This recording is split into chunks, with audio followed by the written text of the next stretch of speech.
पहला क्वेश्चन देख लेते हैं। बहुविकल्पी प्रश्न हमारे आते हैं। खंड आ, पहला क्वेश्चन है, निम्न में से कौन सा 1815 की विनियन संधि से संबंधित है? इसमें हमारे 4 ऑप्शंस दिए गए हैं और हमें राइट आंसर बताना है, जो कि आपको ओएमआर शीट पर करना होगा। आपको तो ओएमआर शीट भरना आ ही गया, क्यों आप 5 पेपर दे चुके हैं। कौन है? नेपोलियन 1815 की विनियन संधि से संबंधित है। तो पहले का राइट आंसर क्या हो जाएगा? B number, Napoleon. Second number question आता है, सत्ता की साझेदारी में बेल्जियम मॉडल का मुख्य महत्व क्या था? ये हमें बताना है।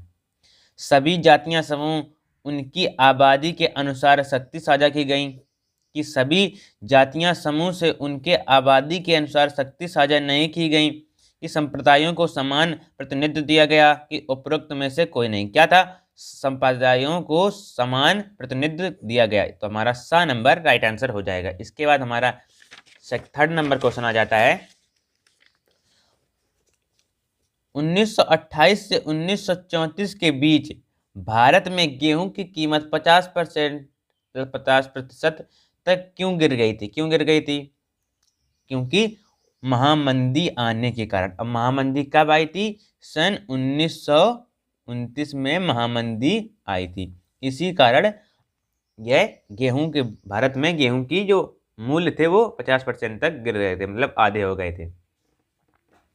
चौथा नंबर क्वेश्चन आता है, ब्रिटेन बोस्टनामा संस्था निम्नलिखित में से कहाँ स्थित है? ये हमें बताना है। अमेरिका में, कि अफ्रीका में, कि यूरोप में, कि इनमें से कोई नहीं। तो कहाँ पर स्थित है? अमेरिका में। ठीक है। पांचवा नंबर क्वेश्चन आ जाता है, निम्नलिखित में कौन सा लक्षण संघीय सरकार से संबंधित नहीं है? नहीं पूछा गया है हमको, ये भी आपको ध्यान रखना है कि आप ना संघीय मतलब संघीय सरकार से संबंधित है, ये आप क्वेश्चन ना करके एक बार क्वेश्चन को आप पढ़ लिया करें ध्यान से। इसमें देखिए नहीं पूछा गया है, तो कौन नहीं है, ये है, हमें बताना है।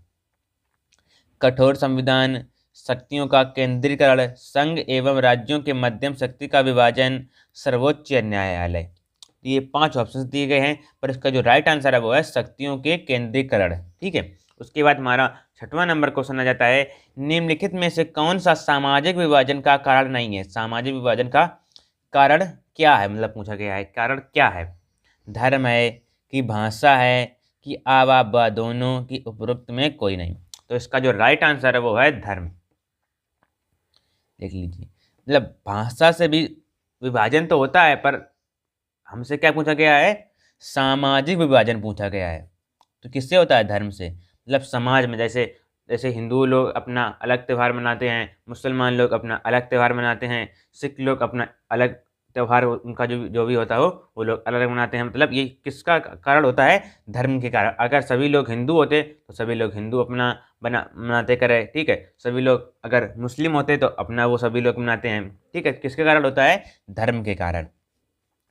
सातवां नंबर क्वेश्चन आ जाता है, यदि हम लैंगिक विभाजन की बात करते हैं तो उसका अर्थ होता है, ये हमें लैंगिक विभाजन का अर्थ बताना है। समाज में स्त्रियों एवं पुरुष को असमान भूमिका, स्त्री और पुरुष के मध्य जैविक विभिन्नता, बालक एवं बालिकाओं की संख्या असमानता, उपरोक्त में से कोई नहीं।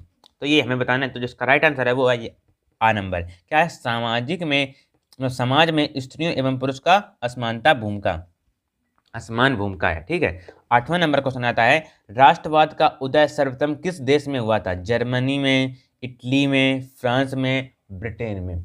कहां पर हुआ? फ्रांस में हुआ था। उसके बाद हमारा नेक्स्ट नंबर क्वेश्चन आ जाता है 9 नंबर, ड्यूक मैटरनिक ने हमारी सामाजिक व्यवस्था का सबसे खतरनाक दुश्मन किसको बनाना है, किसको माना है? ये हमें 4 इसके ऑप्शंस दिए गए हैं और इसका राइट आंसर हमें बताना है। तो इसका जो राइट आंसर है, ज्यूसेपी मित्सुनी ने उनको सबसे खतरनाक दुश्मन माना है। ठीक है। तो द नंबर इसका हमारा राइट आंसर हो जाएगा। 10वां नंबर क्वेश्चन आ जाता है, लोकतांत्रिक शासन व्यवस्था अन्य व्यवस्थाओं से अच्छी है क्योंकि यह नागरिकों में समानता को बढ़ावा देती है, व्यक्तियों की गरिमा को बढ़ावा देती है, आ वाह दोनों, उपरोक्त में से कोई नहीं।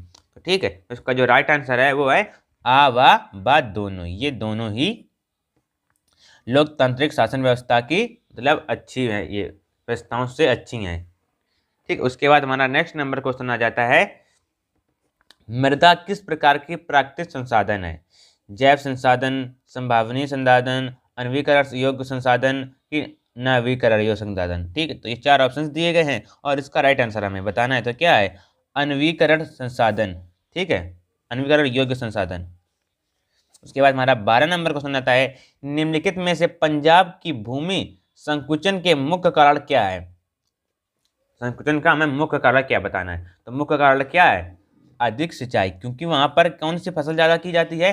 धान। धान में ज्यादा पानी लगता है, इसीलिए वहां की फसल में क्या है? अधिक सिंचाई के कारण। उसके बाद हमारा 13 नंबर क्वेश्चन आ जाता है, भारत के किस राज्य की शिशु मृत्यु दर निम्नलिखित है? मतलब निम्नतम है, निम्नलिखित नहीं, तो निम्नतम मतलब सबसे कम है।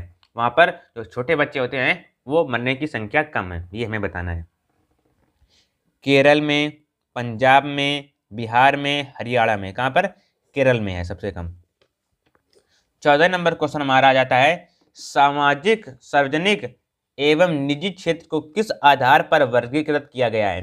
रोजगार की परिस्थितियों, आर्थिक क्रिया की प्रकृति, उदय एवं स्वामित्व, किसी उद्यम में काम कर रहे श्रमिकों की संख्या। ये इसके 4 ऑप्शंस दिए गए हैं और इसका राइट आंसर में बताना होता है। क्या है?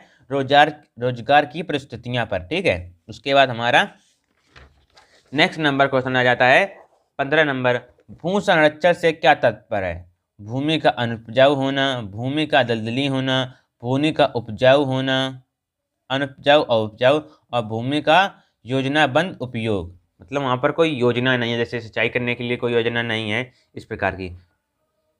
ठीक है, तो हमारा इसका जो राइट आंसर होगा वो भूमि का अनुपजाऊ होना, मतलब उसमें भी कोई भी चीज अगर हम उगाते हैं तो वह उगती नहीं है। उसके बाद हमारा 16 नंबर आता है, गोल्डवाना कोयला का जमाव किस क्षेत्र में नहीं पाया जाता है? देखिए, जो एग्जामिनर होते हैं, मतलब जो उससे नीचे एक लाइन खींच देते हैं कि इसको आप जरूर पढ़ें, वरना आप आंसर अपना गलत कर सकते हैं।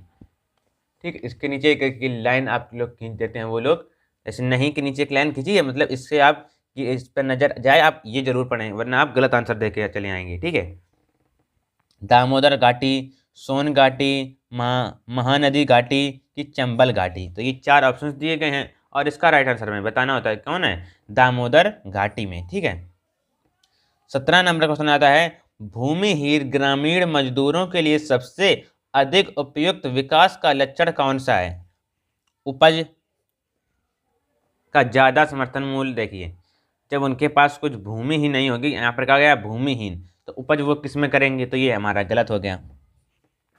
वह अपने बच्चों को विदेशों में बसा सकें। अब विदेश में कैसे बसा सकते हैं जब उनके पास पैसे ही नहीं होंगे? तो ये भी गलत। अधिक मजदूरी करें कि उपरोक्त में से कोई नहीं। तो अगर वो अधिक मजदूरी करेंगे तो उनके पास ज़्यादा पैसे आएंगे और वे अपने जो घर का मतलब घर को अच्छे से चला सकेंगे। 18 नंबर क्वेश्चन आ जाता है, निम्नलिखित में से कौन सा व्यापार अवरोधकों का लक्षण नहीं है? इसमें बताना है। तो इसका आंसर आपको हमें एक मैं वीडियो रोक कर पढ़ लें और इसका आंसर आपको हमें कमेंट बॉक्स में बताना है। कहाँ पर? कमेंट बॉक्स में। और इसका आंसर जो सबसे पहले राइट आंसर रहेगा उसका मैं कमेंट पिन कर दूंगा और हार्ट के साथ में पिन कर दूंगा। 19वां नंबर क्वेश्चन आता है, निम्नलिखित में से कौन सा परापरंगत ऊर्जा का स्रोत नहीं है? हमें ऊर्जा का स्रोत इसमें नहीं बताना है। परापरंगत कोयला नहीं है कि भूमि तापी ऊर्जा की आवा दोनों की उपरोक्त में से कोई नहीं। ठीक है, तो कौन नहीं है? आवा दोनों। 7 नंबर इसका राइट आंसर हो जाएगा। उसके बाद हमारा 20वां नंबर क्वेश्चन आ जाता है, वैश्वीकरण का बहुराष्ट्रीय कंपनियों के निवेश पर क्या प्रभाव पड़ता है? ये हमें बताना है। तो ये भी इसका सही होगा, ये भी सही होगा, ये भी सही होगा। तो इसका जो राइट आंसर वो निकल के आएगा वो होगा उपरोक्त सभी। तो ये आपके 20 नंबर के बहुविकल्पी क्वेश्चंस हो गए जो कि आपको OMR सीट पर करने थे। ठीक है, तो बस आज की वीडियो में मैं आप लोगों को इतना ही कराऊंगा और इसकी जो नेक्स्ट वीडियो आएगी इसके आधे से 1 घंटे बाद, या उसकी लिंक आपको डिस्क्रिप्शन बॉक्स में मिल जाएगी।